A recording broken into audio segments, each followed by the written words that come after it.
இப்போ நம்ம கொஞ்ச நேரம் அவனுடைய வார்த்தைகளை தியானிக்க போகிறோம். எல்லாரும் பைபிளை எடுத்துக்கொள்ளுங்கள். 1 பேதுரு 2வது அதிகாரம் பக்கம் 318, 2வது அதிகாரம் முதல் 3 வசனங்களை வாசிக்க போகிறோம். பிள்ளைகள் எல்லாம் பைபிளை திருப்புங்க. பைபிளை திருப்புறதுக்கு நேராகனா அங்கே டிஸ்பிளே பார்த்தாது வாசித்திருங்க பார்க்கலாம். 1 பேதுரு 2வது அதிகாரம் முதல் 3 வசனங்கள். எல்லாரும் என் கூட சேர்ந்து வாசிங்க. இப்படி இருக்க கர்த்தர் தய உள்ளவர் என்பதை நீங்கள் ருசித்ததுண்டானால் சகல துர்க்குணத்தையும் சகலவித கபடத்தையும் வஞ்சகங்களையும் பொறாமைகளையும் சகலவித புறங்கூறுதலையும் ஒழித்துவிட்டு நீங்கள் வளரும்படி புதிதாய் பிறந்த குழந்தைகளைப் போல திருவசனமாகிய களங்கமில்லாத ஞான பாலின் மேல் வாஞ்சையாக இருங்கள். இந்த 3 வசனத்திலிருந்து நாம் 2 காரியங்களை ருசிக்க வேண்டும் என்பதை உங்களுக்கு சொல்லி, அப்படி ருசிக்கிறதுனால நம்முடைய வாழ்க்கையில் ஏற்படுகிற மாற்றத்தை உங்களுக்கு ஒரு வசனத்திலிருந்து சொல்லி நான் முடித்து விடுகிறேன். பொதுவாகவே நாம் எல்லாரும் அறிவோம், கர்த்தர் நல்லவர் என்பதை ருசித்து பாருங்கள். நம்ம பொதுவாகவே எத்தனை பேர் ருசிச்சிருக்கிறீங்க? கர்த்தர் நல்லவர் என்பதை ருசித்து இருக்கிறவங்க கையை உயர்த்தி காமிங்க பார்க்கலாம். ஹல்லேலூயா, கர்த்தர் ரொம்ப நல்லவர் இல்லையா? இப்போ பேதுரு இன்னும் ஒரு காரியத்தை சொல்கிறார். கர்த்தர் தயை உள்ளவர் என்பதை ருசித்து பாருங்கள், தயை உள்ளவர் என்பதை ருசித்து பாருங்கள் அப்படின்னு சொல்கிறார். அப்போது கர்த்தருடைய தயவு எப்படிப்பட்டது என்ன தெரிஞ்சாதான் அவருடைய தயவை நம்ம ருசிக்க முடியும். கர்த்தருடைய தயவை குறித்து நான் உங்களுக்கு சொல்லணும்னு சொன்னால், அதிகாரங்கள் எல்லாம் எடுத்து சொல்லவில்லை. 2 சகோதரிகளை குறித்து நான் உங்களுக்கு சொல்லுகிறேன். நான் பார்த்த அளவில் அதிகமாக இந்த தயவு வாங்கினதெல்லாம் பைபிளில் பொம்பிள்ளைங்க தான் நிறைய தயவு வாங்கியிருக்கிறாங்கன்னு நான் நினைக்கிறேன். ஒன்று ரூத்தை தெரியும் இல்லையா? ரூத்தின் புத்தகத்தில் 2வது அதிகாரத்தில் அந்த 13வது வசனத்தை மட்டும் ஒருத்தங்க வாசிங்க பார்க்கலாம். ரூத்தின் புத்தகம் 2வது அதிகாரம்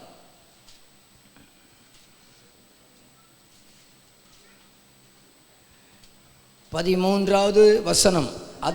அதற்கு அவள், என் ஆண்டவனே, உம்முடைய கண்களில் எனக்கு தயை கிடைக்க வேண்டும். நான் உம்முடைய வேலைக்காரரில் ஒருத்திக்கும் சமானமாக இராவிட்டாலும் நீர் எனக்கு ஆறுதல் சொல்லி உம்முடைய அடியாளுடைய பட்சமாய் பேசினீரே என்ன. அப்போ ரூத்துக்கு கிடைச்ச தயை என்கிற வார்த்தைக்கு விளக்கத்தையாக நான் இப்போ சொல்கிறேன் பாருங்கள். இப்போ எல்லோரும் என்ன கவனிக்க, ஒரு கதை சொல்லித்தாரேன். இந்த பெத்லகேமில் ஒரு மாமி இருந்தாங்க. மாமின்னு வச்சுக்கோமே. அந்த மாமிக்கு பேர் நகோமி. என்னன்னு? மாமி நகோமி. நல்லா இருக்கு இல்லையா? இந்த நகோமி என்ன பண்ணாங்கன்னா, அந்த அம்மாவுக்கு புருஷன் 2 பசங்க இருந்தாங்க. இவங்க பெத்லகேமில் பஞ்சம் வந்த உடனே நேரம் எங்கே போயிட்டாங்கன்னா, மோவாபுக்கு போயிட்டாங்க. எங்கே போனாங்க? மோவாபுக்கு போகக்கூடாதுன்னு ஆண்டவர் ஏற்கனவே சொல்லியிருந்தார். மோவாபியர்கள் சபிக்கப்பட்டவர்கள். 10 தலைமுறை ஆனாலும் அவர்கள் தேவாலயத்துக்குள்ளே வரக்கூடாது என்கிறதான கடுமையான சாபம் பெற்றவர்களாக்கும் இந்த மோவாபியர்கள். அவ்வளவு பாவமும் செய்தவர்கள். நான் அவருடைய பாவத்தை குறித்து நான் இப்போ பேச நிற்கல. இப்போ அந்த மோவாபுக்கு போகக்கூடாதுன்னு, சபிக்கப்பட்ட இடத்துக்கு போகக்கூடாதுன்னு ஆண்டவர் சொல்லியிருந்தாரோ, அந்த இடத்துக்கு தான் இந்த அம்மா போச்சு. அங்கே யாரோட போச்சு? 3 பேரோட போச்சு. யாரெல்லாம்? ஒன்று, அந்த அம்மா கூட 3 பேர் போனாங்க. ஒன்று புருஷன், 2 பள்ளை, 3 பேரோட அங்கே. அப்போ மொத்தம் 4. ஒரு கணவன் மனைவி 2 பிள்ளைகளோடு போனாங்க. அங்கே போன உடனே கொஞ்ச நாளையில் வீட்டுக்காரர் இறந்து போனார். 2வது என்ன ஆச்சுன்னு சொன்னால், இந்த 2 பசங்களுக்கும் அந்த மோவாப்பை சேர்ந்த பெண்களையே திருமணம் பண்ணி வச்சாங்க. திருமணம் பண்ணி வச்சாங்களே பார்த்தீங்களா, இந்த 2 பசங்களும் இறந்து போயிட்டாங்க. இப்போ வீட்டில் 3 பெண்ணுங்கள் தான் உண்டு. யாரெல்லாம்? மாமியும் 2 மருமக்களும் உண்டு. எப்படி ஒத்து போச்சோ என்னோ தெரியல. 5-6 நாளைக்கு மொத்தத்தில் மாமி மருமக்களும் என்னாச்சுன்னா, மாமி பார்த்தாங்க, இனி இங்கே இருந்தால் நமக்கு சரியாகாது, சொந்த ஊருக்கு போகணும்னு சொல்லி மாமி ரெடியானாங்க. மாமி ரெடியான உடனே மாமி சொன்னாங்க, மருமக்களே, ஏற்கனவே எனக்கு இனி பிள்ளைகளும் இல்லை, உங்களுக்கும் பிள்ளை இல்லை. ஆகையினால் ஒரு காரியம், நான் எனக்கு ஒருக்க போகிறேன், நீங்கள் 2 பேரும் உனக்கு ஒருக்கு போங்க. அந்த நேரத்தில் ஒரு மருமக பிடிச்சிட்டா. அந்த மருமகளுக்கு பேராக ரூத். அவள் என்ன தெரியுமா சொல்லிட்டா, மாமி அந்த கதை மட்டும் என்னட்ட விடப்படாது, நீங்கள் போகிற இடத்துக்கு நானும் வருவேன். உங்கள் தேவன் எனக்கு தேவன், உங்கள் ஜனம் எனக்கு ஜனம், நீர் எங்கே சாவீரோ அங்கே நானும் சாவேன். உம்மை விட்டு என்ன ஒரு பாசம் இல்லையா, என்ன ஒரு ஐக்கியம். இப்படி ஒரு அந்நிய தேசத்தில் உள்ள ஒரு அந்நிய இனத்தில் உள்ள ஒரு பெண் தான் ரூத். இந்த அம்மா இப்போ எங்கே வந்துட்டான்னா விடாது. இந்த காலத்தில் மாமியான்னு சொன்னால் அடிச்சாவது விரட்டியிருப்பாள், மிதிச்சாவது தள்ளியிருப்பாள். இல்லைன்னா அந்த மருமக தூங்குகிற நேரத்துலேயாவது கிளம்பி வந்திருப்பா, அவளை தள்ளிட்டு வந்திருப்பாள். ஆனால் இவ எந்த காலத்திலையும் விடாமல் அவளை பின்தொடர்ந்து நேரம் எங்கே வந்துட்டாங்கன்னா திரும்பவும் பெத்லகேமுக்கு வந்துட்டாங்க. பெத்லகேமில் வந்து இப்போ சாப்பாட்டுக்கு வழி இல்லையே. அந்த நேரத்தில் மாமி கொஞ்சம் ஐடியாலாம் சொல்லி கொடுத்தாங்க. எங்கள் ஊரில் கொஞ்சம் பழக்கம் எல்லாம் உண்டு. ஒரு வயலை அறுத்தாங்கன்னா கொஞ்சம் கடைசி எல்லாத்தையும் எடுக்காமல் கொஞ்சம் செதற விடுவாங்க, ஏழைகள் பிறக்கிறதற்காக. நீ ஏதாவது வயலுக்கெல்லாம் பிறக்கிட்டு வந்தால் உனக்கு நமக்கு சாப்பாட்டுக்கு அதையாவது என்ன செய்யும் ஓடன்னு சொன்ன உடனே அங்கே போனால் அந்த வயலுக்கு அதிபதி, அந்த சொத்துக்கு அதிபதியே வரும் நாட்களில் இவளுடைய புருஷனாக மாறிவிட்டான். இந்த ரூத்தின் புத்தகம் ஏன் பைபிளில் இருக்கிறதுன்னு சொன்னால், அந்த போவாசுடைய இடத்துல இயேசுவை நீங்கள் வைத்து பாருங்கள், நமக்கு ஒரு நல்ல போவாசாக இயேசுவை பார்க்க முடியும். இந்த ரூத்தை சேர்த்து கொள்வதற்கு ஒரு தகுதியுமே இல்லை. அவருடைய இனம் வேறு, பழக்க வழக்கங்கள் வேறு, மொழி வேறு, சபிக்கப்பட்டவர்கள். இதுவரைக்கும் அவர்களுக்கு தெய்வம் தெரியாது, நியாயப்பிரமாணம் தெரியாது. கொஞ்சம் நம்மை வச்சு யோசித்து பாருங்கள். கர்த்தர் நம்ம மேலே தயை பாராட்டுவதற்கு நமக்கு ஏதாவது குவாலிட்டி உண்டா? நமக்கு ஏதாவது குவாலிட்டி உண்டான்னு பார்த்தா ஒரு குவாலிட்டியும் கிடையாது. கர்த்தர் நம்ம மேலே தயவுள்ளவராகவே இருக்கிறார். அல்லேலூயா. எத்தனை பேர் சொல்ல முடியும், இப்போ என் மேலே தயவுள்ளவராகவே இருக்கிறார்? நீங்கள் இதை செஞ்சால் நான் இதை செய்வேன் ஆண்டவர் சொன்னார். ஆண்டவர் எந்த நிபந்தனையும் இல்லாமல் அவர் நம்மை ரட்சித்தார். நம்ம ரட்சிக்கப்பட்டது என்ன, எப்படி ரட்சிக்கப்பட்டோம்? விசுவாசத்தினால, அவர் நம்ம மேலே வச்ச அன்பினால, அவர் நம்ம மேலே வச்ச தயவுனால. அனுதினமும் நம்ம சொல்லணும், ஆண்டவரே நம்ம என்னை போல எத்தனை பேர் இந்த நாளை பார்க்கணுன்னு விரும்பினாங்க, ஆனால் என்னை விட நல்லவர்கள் உலகத்திலிருந்து மாற்றப்பட்டதான நேரத்தில் என்னை கைவிடாமல் பாதுகாத்தது கர்த்தர் என் மேலே வைத்த தயவு. கர்த்தர் என் மேலே வைத்த தயவு. எத்தனை பேர் சொல்லுகிறீங்க, நான் எம்மாத்திரம் ஆண்டவரே ஒரு பொருட்டாய் எண்ணுவதற்கு, மனுஷனை நினைப்பதற்கு நான் எம்மாத்திரம் ஆண்டவரே. தேவரீர் காலை தோறும் என்னை விசாரித்து நிமிடந்தோறும் என்னை விசாரிக்கிறதுக்கு நான் எம்மாத்திரம் ஆண்டவரே. சுற்றி சுற்றி பார்த்தா ஒன்றை சொல்லணும்னா என் மேலே கர்த்தர் தயவுள்ளவராக இருக்கிறார். அந்த வலது கரத்தை உயர்த்தி சொல்லுங்க பார்க்கலாம், என் மேலே கர்த்தர் தயவுள்ளவராக இருக்கிறார். நான் எம்மாத்திரம் ஒரு பொருட்டாய் எண்ணுவதற்கு, நான் எம்மாத்திரம் ஒரு பொருட்டாய் எண்ணுவதற்கு காலை தோறும் கண்ணோக்கி பார்க்கிறீ, நிமிடம் தோறும் விசாரித்து மகிழ்கிறே. காலை தோறும் கண்ணோக்கி பார்க்கிறீ, நிமிடம் தோறும் விசாரித்து மகிழ்கிறே. உமக்கே ஆராதனை, உயிருள்ள நாளில் எல்லாரும் சொல்லுங்க, உமக்கே உமக்கே ஆராதனை, உயிருள்ள. இன்னும் ஒரு முறை கூட, உமக்கே உமக்கே ஆராதனை, உயிருள்ள நாள் எல்லாம் அழிஞ்சு போக வேண்டியிருக்கு. என் குறைகளை மட்டும் அவர் கணக்கில் எடுத்திருப்பாரே, ஆனால் நான் நிற்க வேண்டியவன் தானா? நான் நிர்மூலமாக வேண்டியவன். என் குறைவுகளை மட்டும் அவர் வெளிச்சத்துக்கு போட்டு காட்டியிருந்தார்னா அவர் அழிக்கண்டான், நானே சொந்தமா போய் செத்து போயிருப்பேன். அவ்வளவு பாவியாகிய என்ன அவர் இரக்கமாக தயவாக இருந்தாரே, அதற்காக உமக்கு நான் நன்றி செலுத்துகிறேன் ஆண்டவரே. நல்ல போவாஸ் என்கிற இயேசுடைய வயல்வெளியில வருவதற்கு கூட நான் தகுதி இல்லை, ஆனால் அந்த போவாசுடைய மனவாட்டியாகவே மாற்றி விட்டார். இயேசு கிறிஸ்துவுடைய விலையேற பெற்ற இரத்தம் அவருடைய மனவாட்டியாக என்னை மாற்றினது. அவர் என் மேல வைத்த தயவு. புரிகிறவர்கள் கையை தட்டி வரு ஆமென் என்று சொல்லுங்க பார்க்கலாம். நல்ல 2 கையை தட்டி சொல்லுங்க பார்க்கலாம். இந்த போவாசுடைய வயலில் வருவதற்கு கூட எனக்கு தகுதி இல்லை, ஆனால் போவாசுடைய மனவாட்டியாகவே மாற்றி விட்டார் என் கர்த்தர். ஹல்லேலூயா. இப்போ கர்த்தருடைய தயவு என்னன்னு எனக்கு புரிஞ்சவங்க கையை உயர்த்தி காட்டுங்க பார்க்கலாம். கையை உயர்த்தி ஆமென்னு சொல்லுங்க பார்க்கலாம். சரி, சிலருக்கு புரியல. அப்போ இன்னொரு அக்காளை காட்டுறேன். அப்போ அந்த அக்காளை காட்டும்போது புரியும். அந்த அக்காவுக்கு பேர் எஸ்தர். இந்த எஸ்தர் என்கிற அம்மா யாருன்னா, இஸ்ரேல் தேசத்திலிருந்து பாபிலோன் தேசத்துக்கு அடிமையாக கொண்டு போகப்பட்டவங்களாக எஸ்தர். போனது எப்படி தெரியுமா? அடிமையாக. ஆனால் உயர்ந்தது எப்படி தெரியுமா? ராஜாவுக்கு மனைவி, ராஜாத்தி என்கிற அளவுக்கு. அதுக்கு காரணம் என்னவென்றால், கர்த்தர் ராஜாவுடைய கண்களில் தயை கிடைக்க பண்ணினார். ஸ்தோத்திரம்.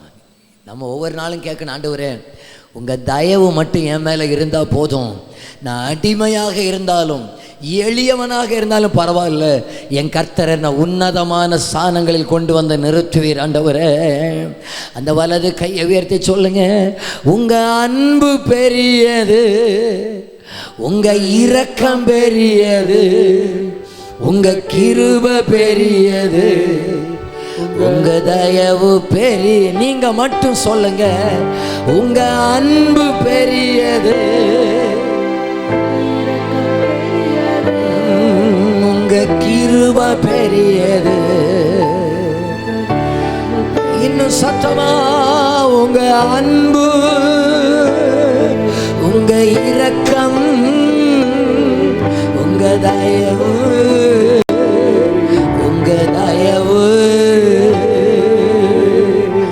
அவ்வளவு பெரியது ஆண்டவரே, அவ்வளவு பெரியதப்பா. அடிமை, ஒரு அடிமை அரண்மனை முற்றத்திலே ஏற்ற மாட்டாங்க, ஏற்றிடுவாங்களாக்கும். அரண்மனை வாசல்லே போக முடியாது. ஆனால் அந்த அடிமையை ராஜாத்தி என்கிற பட்டத்துக்கு நேராக உயர்த்துவதற்கு காரணம் தயவு, தயவு. ஹல்லேலூயா, ஹல்லேலூயா. இப்ப தயவுன்னா புரிஞ்சவங்க தலைக்கு மேல கையை தட்டி, உங்க தயவு பெரியதப்பா, நீர் எங்க மேல பாராட்டுகிற தயவு பெரியதப்பா, நீங்க எங்க மேல பாராட்டுகிற தயவு பெரியதாண்டவரே. நான் அடிக்கடி நினைச்சு பாப்பா, ஆண்டவரே இப்படி ஒரு இடத்துல வந்து நின்று நல்ல மைக்கன் கையில் தந்து, நல்ல மியூசிக் சிஸ்டத்தையும் தந்து, நல்ல மீடியா சிஸ்டத்தையும் தந்து, இதுக்கு முன்னெல்லாம் நிற்கிறதற்கு நாங்கள் உண்மையிலேயே தகுதி உள்ளவர்கள் அல்ல. இதெல்லாம் தயவு, அவருடைய தயவு நம்மை உயர்த்தி வைக்கிறது. அவருடைய தயவு தான் நம்ம வாழ வைக்கிறது. கை நிறைய காசு வந்தால் சொல்லணும், நான் இல்லைப்பா, இதற்கான தகுதி உள்ளவன் அல்லப்பா, இது உங்கள் தயவு, உங்கள் இரக்கம் எங்களை இவ்வளவாய் நடத்தி கொண்டிருக்கிறது. உங்கள் தயவு எங்களை வாழ வைத்திருக்கிறது. ஹல்லேலூயா. என அடிமைகளை சிங்காசனத்துக்கு உயர்த்துகிறது நம்முடைய திறமை அல்ல, நம்முடைய கல்வி அல்ல, நம்முடைய படிப்பு அல்ல, ராஜாதி ராஜாவுடைய தயவு. இதை எத்தனை பேர் ருசிக்கிறீங்க? இப்போ ருசிக்கிறவங்க கையை உயர்த்தி காமிங்க பார்க்கலாம். இப்போ நான் அந்த தயவை ருசிக்கிறேன்னு சொல்லுகிறவங்க ஒரு இல்லையா சொல்லுங்க பார்க்கலாம். சோத்திரம். இவனை மாதிரி ஒரு பையன் ஸ்கூலுக்கு போனார். இப்போ தான் ஸ்கூலில் படம் போட்டு தானே சொல்லணும். சர்க்கரை சீனி இனிக்கும். டீச்சர் சொல்லி கொடுத்தாங்க, சீனி இனிக்கும், சர்க்கரை இனிக்கும், கரும்பு இனிக்கும். வேற மாதிரி ஒரு ஆள் எழும்பி கேட்டாங்க, டீச்சர் நீங்கள் சொன்ன ஒன்றுமே இனிக்கலை, ஒன்றுமே இனிக்கலை, நீங்கள் சொன்னது எல்லாமே போய் டீச்சர் ஒன்றும் இனிக்கலை. ஏண்டா நீங்கள் சொன்னதெல்லாம் இப்போ நான் தொட்டு வாக்குன வாயில் வச்சு பார்த்தேன். அந்த புக்கில் இருந்துச்சு இல்லையா, அதையெல்லாம் தொட்டு வாயில் வச்சு பார்த்தான். அதை தொட்டு வாயில் வச்சு பார்ப்பேன், இனி கிழிச்சு சவச்சும் பார்ப்பேன். அது என்ன செய்யாது, இனிக்காது. நீ ஒரு முறை அதை வாயில் வச்சேன்னா முழு புத்தகத்தையுமே சாப்பிடுவேன். முழு புத்தகத்தை சாப்பிட்டாலும் இனிக்காது. நீ அதை வாங்கி போட்டு ஒரிஜினலை பார்த்தாச்சுன்னா அது இனிக்க தான் செய்யும். ஆமாவா இல்லையா? ஆமாவா இல்லையா? ஒரிஜினலாக அவங்களுக்கு இயேசு நல்லவர், மற்றவங்களுக்கு இயேசு நல்லவர், பாஸ்டருக்கு இயேசு நல்லவர், பாடின தம்பிங்க இயேசு நல்லவர் தான் பாடினார். அப்போ எனக்கு நல்லவர் தான் இருப்பார், பின்ன பாடு நம்மளும் இயேசு நல்லவர். நடக்காது. கேட்டிங்களா? நீங்கள் உங்கள் வாழ்க்கையில் ருசித்து பார்க்கணும். கர்த்தாவே, அவர்களுக்கு நன்மை செய்த ஆண்டவர் ஒருவர் ஜீவனோடு இருப்பாரே, ஆனால் எனக்கு நீர் தயை பாராட்டுவீரே, ஆனால் நான் அதை ருசிக்கணும் ஆண்டவரே. இந்த வாரத்தில் அவருடைய தயவை நான் ருசிச்சிடணும்னு விரும்புகிறவங்க சோத்திரம் பண்ண மாட்டீங்களா? அந்த கையை உயர்த்தி, அப்பா இந்த வாரத்தில் நான் இந்த ஞாயிற்றுக்கிழமை இந்த ஆராதனையிலேருந்து போகிறதான நேரத்தில் நான் தயவை ருசிக்கணும் ஆண்டவரே, என் கர்த்தருடைய தயவை ருசிக்கணும் ஆண்டவரே. நீர் எவ்வளவு ஆழமான தயவு உள்ளவர் என்பதை நான் ருசிச்சறேன் ஆண்டவரே, நான் ருசிச்சறேன் ஆண்டவரே.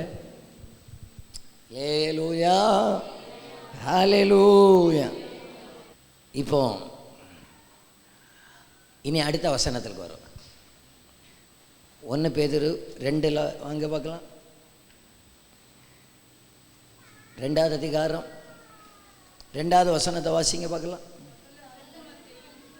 சகல துர்க்குணத்தையும் சகலவித கபடத்தையும் வஞ்சகத்தையும் பொறாமைகளையும் சகலவித புறங்கூறுதலையும். இப்போ இங்கே விஷயம் இருக்குது.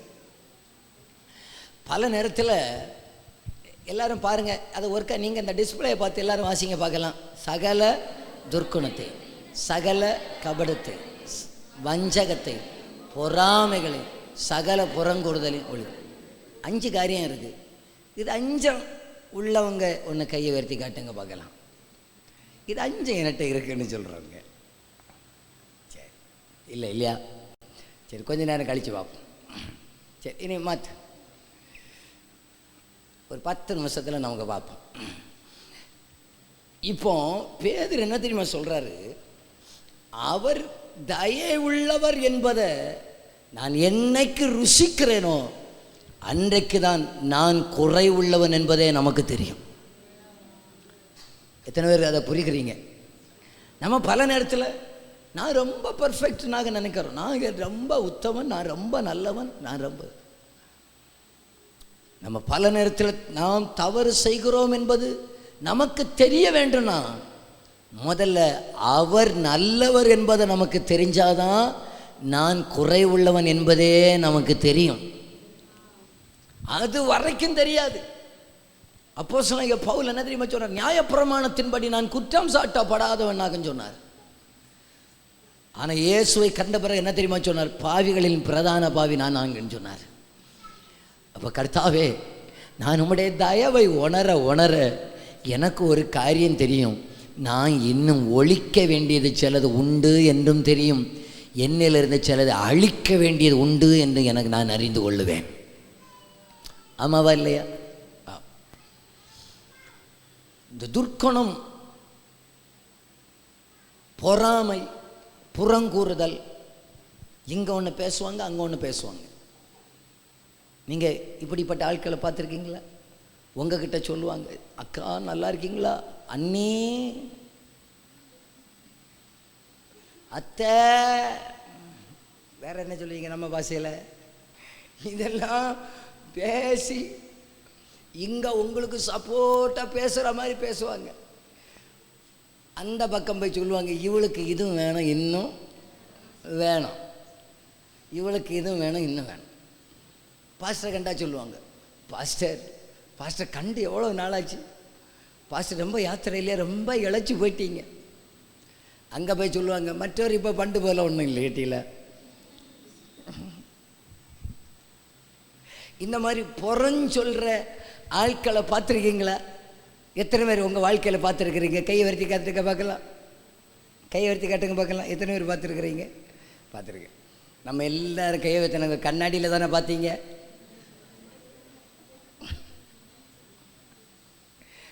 கண்ணாடியில் தானே பார்த்தீங்க அந்த ஆளை.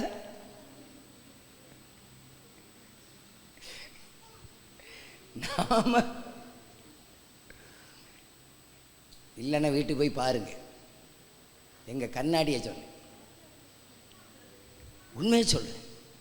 ஐயோ, எனக்கு பல ஒரு வாழ்க்கையில் பார்த்தீங்கன்னா துர்க்கணும். இடையில ஒரு ஒரு ஒரு ஊழியக்காரருக்கு கதையை சொல்கிறேன். ஒரு ஊழியக்காரர், எல்லாம் நம்ம ஏரியாவில் நடந்தது தான். எனக்கு இது வெளியே 4 பேர் சொன்னாலும் எனக்கு பிரச்சனை ஒன்றும் இல்லை. நமக்கு இதில் எல்லாம் பயந்த வேலைக்கு நான் ஆகுது.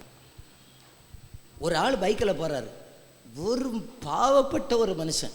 அவருக்கு ஒரு நாள் சம்பளம், வாட்ச்மேனாக வேலை பார்த்து 400 ரூபா சம்பளம். கேட்டுக்கிடுங்க, 400 ரூபா சம்பளம். இந்த 400 ரூபா சம்பளத்தில் போன ஆள் இந்த வண்டி மோதுறதுக்காக வந்துச்சு.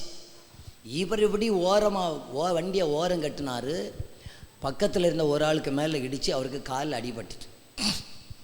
காலில் அடிபட்ட ஆள் 8 நாள் ஆஸ்பத்திரியில் இருந்தார். வண்டியை கொண்டு மோதினார் இல்லையா, அவர் 1.5 மாதம் ஹாஸ்பிட்டலில் இருந்தார். இந்த மனுஷன் ஹாஸ்பிட்டலில் இருந்தெல்லாம் இருந்துட்டு வந்த பிறகு வக்கீல் நோட்டீஸ் போட்டு மிரட்டி இந்த ஆளுக்கு கையிலிருந்து 3 லட்சம் ரூபாயை 10 நாளைக்கு முன்னால் வாங்கியாச்சு. 3 லட்ச ரூபா. எனக்கு அந்த செலவு இந்த செலவு காலில் அடிபட்டு எல்லா செலவும் சேர்த்து சரி 3 லட்ச ரூபா வாங்கியாச்சு. 3 லட்ச ரூபா வாங்கிட்டு 10 நாள் கழித்த பிறகு திரும்ப அடுத்த வக்கீல் நோட்டீஸ் அனுப்பியிருக்கிறாரு, 5 லட்ச ரூபா கூட தரணும். இவர் பாஸ்டர், ஊழியக்காரர், பாஸ்டரில் ஊழியக்காரர், மிஷனரி தளத்தில் ஊழியம் செய்கிறவரா. நீங்கள் நான் சொன்னது புரிஞ்சா உங்களுக்கு? இவங்களுக்கு ஏற்ற ஒரு கம்பை சொல்லுங்க பார்க்கலாம்.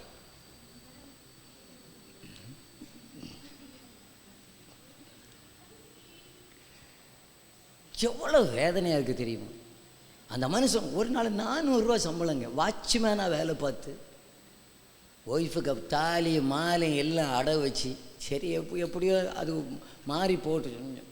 இது சாபத்தை எல்லாம் எங்கே கொண்டு சேர்த்து வைப்போம்? இதுக்கு பேர் தான் என்னது? துர்க்குணம். புரிஞ்சிச்சா அவங்களுக்கு? புரிஞ்சவங்க ராமேன்னு சொல்லுங்கள் பார்க்கலாம். அப்போ கொஞ்சம் நல்லா இருக்கும். கேட்டது என்ன தெரியுமா? 3 லட்சம் ரூபா இல்லைன்னா 5 பவுனுக்கு காப்பு வாங்கிதாங்க.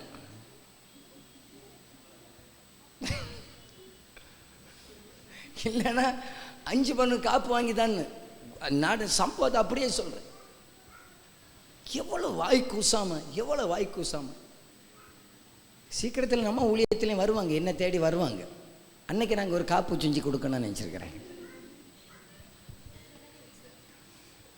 எவ்வளோ வேதனையாக இருக்குது தெரியுமா? எனக்கு ரொம்ப வேதனை. துர்க்குணம், துர்க்குணம். இதே போல் சில காரியங்கள் நம்ம ரொம்ப வேதனைப்படுத்தின காரியங்கள் உண்டு. நம்ம ஒரு நாளும் இப்படிப்பட்ட செய்கைகள் நமக்கு இருக்கவே கூடாது. சும்மா மகனுக்கு கல்யாணம் பண்ணி வச்சுக்கிட்டு மருமகளை பார்த்து வாங்கிட்டு வந்துரு, மாமிக்கு வீட்டுக்கு அங்கே அம்மா வீட்டுக்கு போயிட்டு வந்த இல்லையா, என்ன கொண்டு வந்த, என்ன கொண்டு வரணும், என்ன கொண்டு வந்த, சும்மா அது கொண்டு வந்தியா, இது கொண்டு வந்தியா.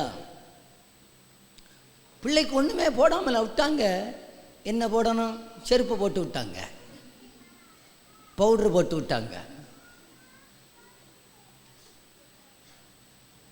இவங்க பார்த்தீங்கன்னா சர்ச்சில் வந்து ஆராதிச்சாங்கன்னு வச்சுக்கிடுங்க, ஒரு 4 சேரில் இருக்கிறவங்களும் இருக்க முடியாது.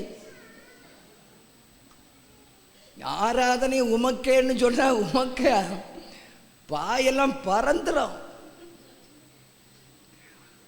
இவங்களாக்கம் சொல்கிறது என்ன கொண்டு வந்த, என்ன காலம் ஃபுல்லாக அதையும் வாழ வைக்கிற விடுறது கிடையாது. அது சர்ச்சுக்கு பைபிள் மட்டும் கொண்டு வர மாட்டாங்க, அது ஒரு தலையான கணத்துக்கு ஒரு பைபிள்.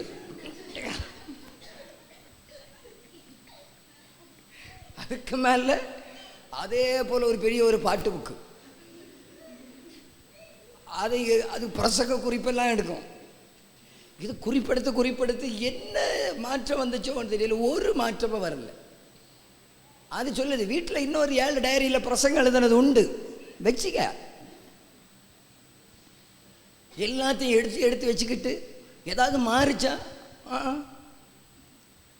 அந்த பிள்ளை அந்த மருமகா தகப்பனார் சொங்க இல்லை பார்த்துட்டு வருது. அவர் அங்கே ஆஸ்பத்திரியில் ஜீவனுக்கு மரணமானு போராடிட்டு வந்து அந்த நேரத்தில் வா வா வா என்ன கொண்டு வந்த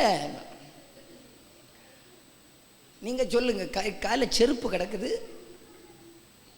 இனி அடுத்த தடவை போகும்போது வீட்டிலேருந்து துறப்பாய் கொண்டு வரேன்னு சொல்லுங்க. துர்க்குணம் ஏதாவது புரியுதா உங்களுக்கு? நான் சொல்கிற மாதிரி ஆட்கள் உங்கள் ஊரில் உண்டா? உண்டு, நிறைய உண்டு இல்லையா? நிறைய ஊரில் இருக்கட்டு. நம்ம நான் ஞானஸ்நானம் கொடுத்தது யாரையாவது கேள்விப்படட்டு. என் அன்புக்குரியவர்களே, இதெல்லாம் எப்போ மாறணும்னு சொன்னால், என் இயேசுடைய தயவை பார்க்க பார்க்க நானும் தயவுள்ளவனாக மாறுவதற்கு கர்த்தர் கிருபை செய்வாராக. எத்தனை பேர் இப்போ புரிஞ்சவங்க ஒரு ஆமேன்னு சொல்லுங்க பார்க்கல. அவருடைய தயவை பார்க்க பார்க்க நானும் தயவுள்ளவனாக, ஐயோ இவ்வளவு தயவு என் மேலே பாராட்டினார்னா நான் எப்படி நீ அவங்கக்கிட்ட போய் இதை பண்ணுறது, நான் எப்படி புறங்கூடுறது, நான் எப்படி பிரச்சனை பண்ணுறது, நான் எப்படி இப்படி பண்ணுறது இல்லையா நம்ம நினைக்கணும். ஸ்தோத்திரம். ரலேலியா சொல்லுங்க பார்க்கலாம். முதல்ல இயேசு நல்லவர் என்கிறது, இயேசு தயவுள்ளங்கிற ருசிக்கணும். இனி 2வது வசனத்தை அங்கே வைப்போம். இனி வழக்குனா நமக்கு வீட்டுக்கு போக நேரம் ஆகி போயிடும். 3வது வசனத்தை வாசிப்போம். நீங்கள் வளரும்படி புதிதாய் பிறந்த குழந்தைகளைப் போல திருவசனமாகிய களங்கமில்லாத ஞான பாலின் மேல் வாஞ்சையாக இருங்கள். அடுத்ததாக பேதுரு சொல்கிறார், வசனம் என்கிற ஞானப்பால். எல்லாரும் 2 முறை சத்தமாக சொல்லுங்க, வசனம் என்கிற ஞானப்பால். இன்னொரு வாட்டி. இன்னைக்கு இன்னும் சாயங்காலம் இன்னும் 4:45 ஆகுது. இன்னையை விட்டுருவோமே, அவன் ஒன்று இல்லை கிடையாது. எல்லோரும் என்ன பார்த்தா போதும், நமக்குள்ளதான். இப்போ வசனம் இன்னையை விட்டுருங்களேன். இன்னையை விட்டுட்டு இந்த வாரத்தில் போன 6 நாளும் குறைஞ்சபட்சம் ஒரு 5 வசனம் வச்சு அதை நான் வாசித்தேன்னு சொல்லுகிறவங்க கையை உயர்த்தி காட்டுங்க பார்க்கலாம். குறைஞ்சபட்சம் 5 மனப்பாடமாக இல்லை, நான் வாசித்தேன்னு சொல்லுகிறவங்க, டெய்லி வசனம் வாசிச்சுன்னு சொல்கிறவங்க கையை உயர்த்தி காட்டுங்க பார்க்கலாம். ருசி குறவு இல்லையா? ஒரு நாள் ஒரு 5 வசனம் நம்ம வாசிக்கலைன்னா நமக்கு என்ன கிறிஸ்தவர்களாகும்? இங்கே பேதுரு சொல்கிறார், நீங்கள் வளரும்படி புதிதாய் பிறந்த குழந்தை இருக்கு இல்லையா? அந்த வசனத்தை திரும்ப போடு, 3வது வசனத்தை திரும்ப போடு. நீங்கள் வளரும்படி, இதை திரும்ப வாசிங்க, நீங்கள் மட்டும் வாசிங்க. நீங்கள் வளரும்படி புதிதாய் பிறந்த குழந்தைகளைப் போல திருவசனமாகிய களங்கமில்லாத ஞானப்பாலின் மேல். ஒரு இந்த பிறந்த குழந்தைய பார்த்துருக்கீங்களா? நான் பார்த்துருக்கிறேன். 3 பால் மட்டும் கொடுக்கலன்னா அடி கையையும் காலையும் தூக்கிட்டு நின்றோம்.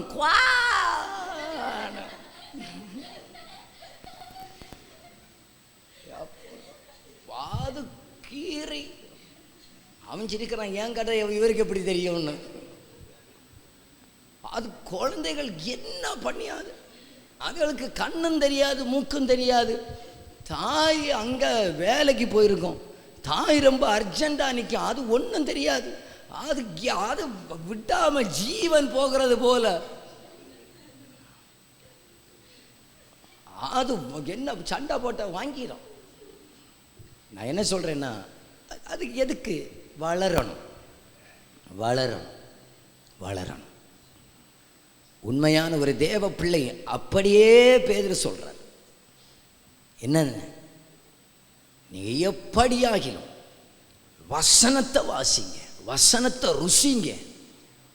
ஒரு பால் எவ்வளவு எனக்கு எனர்ஜியை கொடுக்குதோ, பால் எவ்வளவு எனக்கு வளர்ச்சியை கொடுக்கிறதோ, இந்த வசனம் என்கிற பாலை நான் ருசிக்க ருசிக்க ருசிக்க என்னில் இருக்கிற துர்க்குணங்கள் ஒளிந்து கொண்டே இருக்கும். இப்போ எத்தனை பேர் ஆமேன்னு சொல்லுகிறீங்க? அப்போ தான் நான் முதல்ல சொன்னேன், ருசிக்க வேண்டியது 2. 1, கர்த்தர் தயவுள்ளவர் என்று ருசிக்கணும். 2, வசனத்தை ருசிக்கணும். இன்னைக்கு நமக்கு வசனம் ருசிக்க தெரியல, வசனம் ருசிக்க தெரியல. எனக்கு இந்த பிரியாணி வைக்கிறது போல், நீங்கள் உங்களுக்கு பிரியாணி சிலருக்கு பயங்கர இஷ்டமாகும், பிரியாணி வைக்கிற ப்ரிப்பரேஷனை போலேயாகும் எனக்கு ஒரு பிரசங்கம் ப்ரிப்பரேஷன். அதை அப்படி அழகாக மக்களுக்குள்ளே கொண்டு சேர்க்கறது மாதிரி அப்படி, ஏன்னா அவ்வளோ டேஸ்ட்டாக சமைக்கணும். அதுக்காக தான் ராத்திரி முழுவதும் சில நேரத்தில் இருப்போம். எதற்கு? அதை டேஸ்ட்டாக ரெடி பண்ணணும். ஏன்னா வசனத்தை நான் ருசிக்கிறேன், வசனத்தை நான் ரசிக்கிறேன்.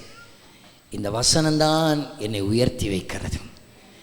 அந்த பைபிளை ஒன்று உயர்த்தி காட்டுங்க பார்க்கலாம். சிலருக்கு பைபிளை பார்த்தாலே தெரியும், சுத்தமாக வச்சுருப்பாங்க. அப்போவே நினச்சிடணும் இது வாசிக்கப்படாத பைபிள் என்று. வாசிக்கிற பைபிளை பார்த்தா தெரியும், அது கொஞ்சம் அழுக்காக இருக்கும். சில பக்கத்தில் சில கண்ணீர் துளிகள் இருக்கும். நான் எனக்கு சொல்ல முடியும், இந்த வசனம்தான் என்னை வாழ வைக்குது. இந்த ஆள் தான் நம்மளை 3 நேரம் சாப்பாடு போடுறது இவர் தான், என்னை பாதுகாக்கிறது இவர் தான், விமானங்களில் ஏற வச்சது இந்த ஆள் தான், இவர் தான். இதை ருசிக்க ருசிக்க கர்த்தர் நம்மை வளர்த்துகிறவராக இருக்கிறார். இதை நேசிக்க நேசிக்க கர்த்தர் நம்மை வளர்த்துகிறவராக இருக்கிறார். ஒரு வீட்டில் டீ குடிக்கிறதுக்கு நம்ம மறக்க மாட்டோம். அந்த பாலை விட இது களங்கமில்லாத ஞானப்பால், கலப்படமில்லாத ஞானப்பால் என்று பைபிளுக்கு சொல்லப்பட்டிருக்கிறது. கலப்பில்லாத ஞானப்பால், இதன் மேலே வாஞ்சியாக இருங்கள். இதுக்கு மேலே ஒரு ஆசையை கர்த்தர் நமக்குள்ளே தந்துருவாராக, இதுக்கு மேலே ஒரு வாஞ்சையை நமக்குள்ளே தந்துருவாராக. வசனத்தை நேசிக்கிற ஒரு அந்த டேஸ்ட் பண்ணி அதை வாசிப்பதற்கு கர்த்தர் நமக்கு கிருபை தருவாராக. நான் இதை வாசித்து அபிஷேகத்தில் நிரம்பி இருக்கிறேன். இதை வாசித்து ஒரு அக்கினியாக நம்ம மேலே போடப்பட்டது போல உணர்ந்திருக்கிறேன். இந்த வசனத்தை வாசிக்கும் போது அடுத்த வாரத்தில் இதை பேசணும்னு சொல்றதை உணர்ந்திருக்கிறேன். இந்த வசனம் அவ்வளவு ருசிக்கும், ருசி உள்ளது. எத்தனை பேர் சொல்லுகிறீங்க? நான் அவருடைய தயையையும் அவருடைய வசனத்தையும் நான் ருசிக்கிறேன். ருசிக்க எனக்குள்ளில் துர்க்குணங்கள் மாறும் என்ற எனக்கு புரிஞ்சுன்னு சொல்லுகிறவங்க உங்கள் கையை உயர்த்தி காட்டுங்க பார்க்கலாம். எல்லாரும் அந்த வலது கரத்தை உயர்த்துங்க பார்க்கலாம். சொல்லுங்க.